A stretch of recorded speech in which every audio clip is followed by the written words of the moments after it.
Tentunya guna menghadapi pelaksanaan Pilkada serentak November mendatang, DPD Partai Hanura Sumatera Selatan menggelar rapat pimpinan daerah yang diikuti oleh 17 DPC Kabupaten Kota di Sumatera Selatan.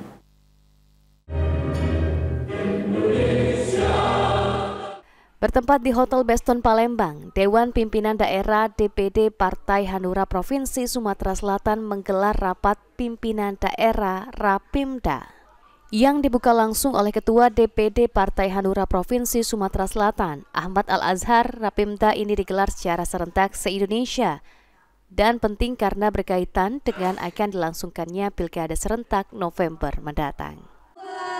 1, oke, 10 kali ya, 3, 4, 5.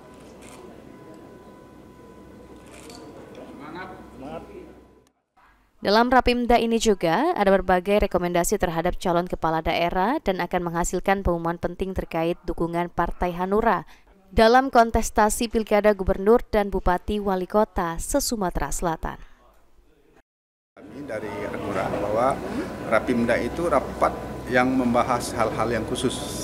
Hal-hal yang khusus, salah satunya adalah bahwa adanya percepatan Munas 2024 ini. Termasuk untuk menjelang pilkada juga, Pak? Iya, termasuk ini dilakukan untuk menjelang pilkada dalam rangka persiapan pilkada di Indonesia.